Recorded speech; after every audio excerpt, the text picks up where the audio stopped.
Olá, no vídeo de hoje a gente vai falar sobre ondas de matéria.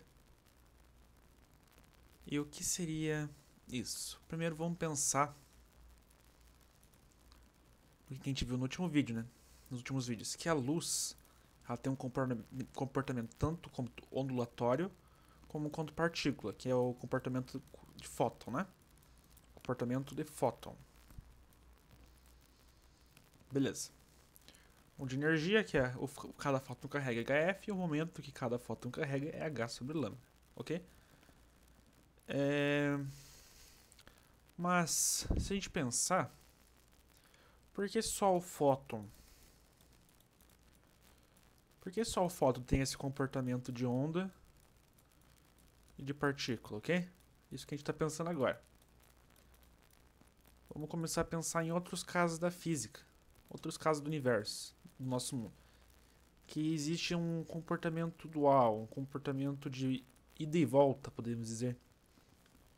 Por exemplo, no eletromagnetismo, existe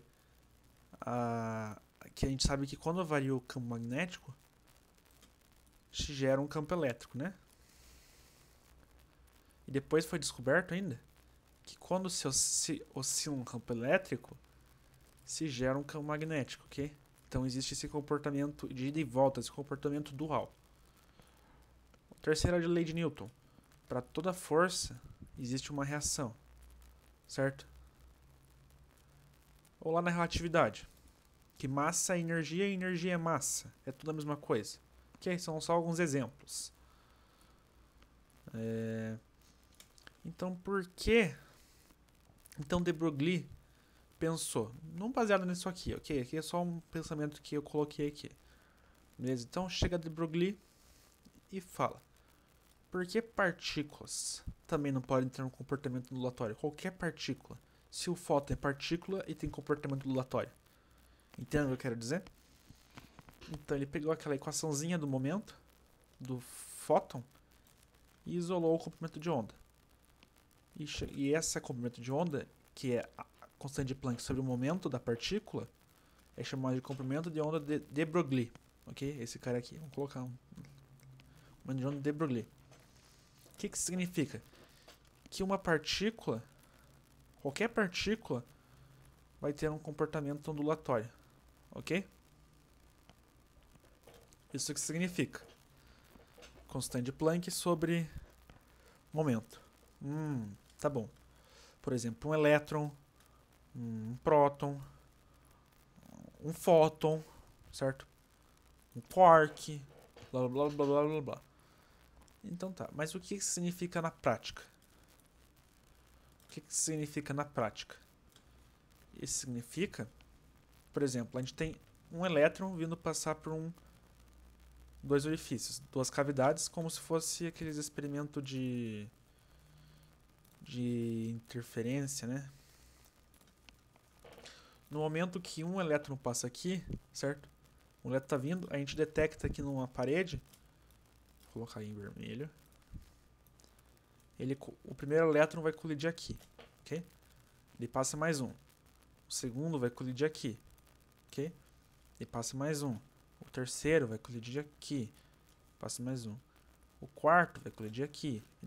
Quando passar do tempo, vai começar gerando essa figura aqui, ó. O que é isso aqui? Figura de interferência, né? Vai começar a gerar essa figura onde os elétrons estão batendo. Ok? O que significa? Que o elétron realmente está tendo um comportamento ondulatório. Ok? Ele está se comportando como uma onda durante esse experimento. Já que ele tem um momento descrito por fator de Lorentz, mv. Provavelmente isso aqui vai ser não relativístico, então vai ser só mv, ok? O elétron não é tão rápido assim. Então...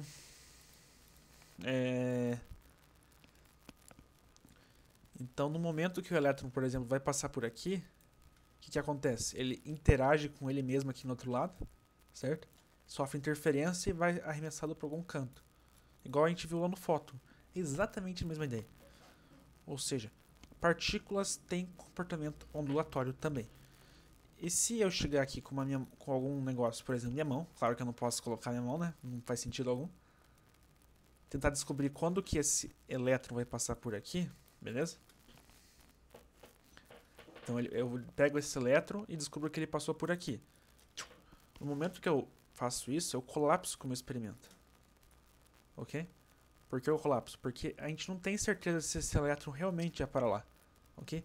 Porque quando eu coloco a minha mão ou qualquer outra coisa, a mão não ia ser ajudar muito, né? É só um exemplo para a gente entender. O elétron ele vai ser arremessado para outra direção que não vai mais interferir com o experimento. Ou seja, a gente não tem mais certeza de nada sobre o experimento. A gente não saberia realmente se esse elétron que estava passando aqui realmente ia interferir no experimento, ok? Isso aqui tem a ver com o que a gente vai falar, acho que daqui a alguns vídeos, o princípio da incerteza de Heisenberg, ok? Mas enfim, isso fica para os próximos vídeos. Só tentam já colocar isso na cabeça. Que a gente não consegue descobrir a posição do elétron enquanto a gente descobre a velocidade dele, tá bom? Tem um princípio de incerteza aqui, mas isso fica para os próximos vídeos. Então, só que esse elétron só vai sofrer interferência, né, quando o tamanho desse cara aqui, o tamanho do orifício for da ordem do comprimento de onda dele, né? Certo? For da ordem do comprimento de onda dele. Ok?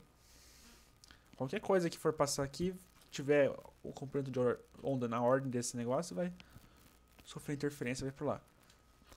Vai começar a formar essa figura de interferência aqui, né? Mesma coisa se fosse só um orifício, né? E daí o elétron ia querer passar aqui e daí ia começar a formar umas figuras de interferência aqui. Se lambda fosse na ordem do tamanho do buraco, né? Enfim, então a gente entendeu isso, né? O comprimento de onda de Broglie. Que partículas também têm comportamento ondulatório.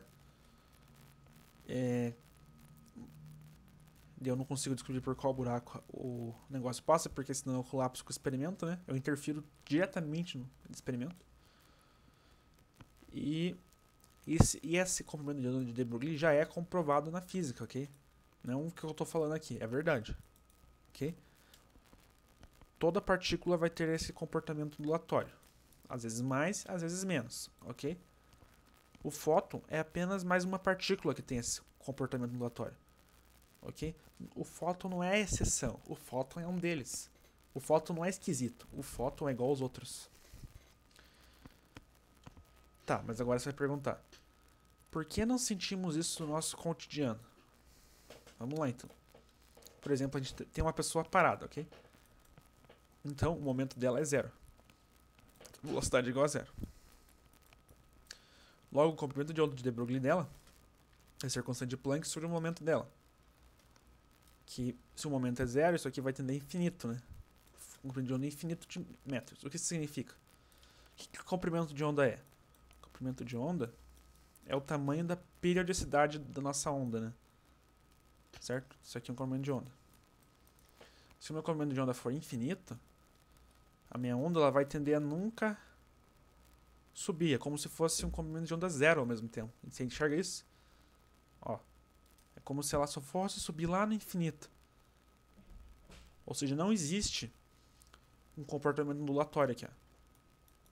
Não existe comportamento ondulatório quando a gente está parado. Por isso que a gente não sente. Beleza? Ok. Mas quando a gente está se mexendo, como que fica?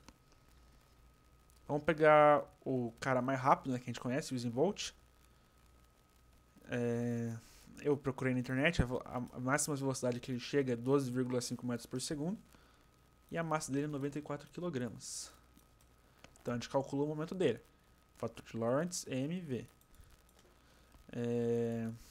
Pegando o módulo aqui só, né? E o fator de Lorentz é 1, é bem próximo de 1. Né? Muito, muito, muito próximo de 1, porque é não relativístico aqui, né? Porque V é muito menor que C. Então, fazendo esse produto, a gente descobre que o comprimento de onda dele é 5,6 vezes 10 a menos 37 metros. Ok, agora é pequeno. Perfeito, né?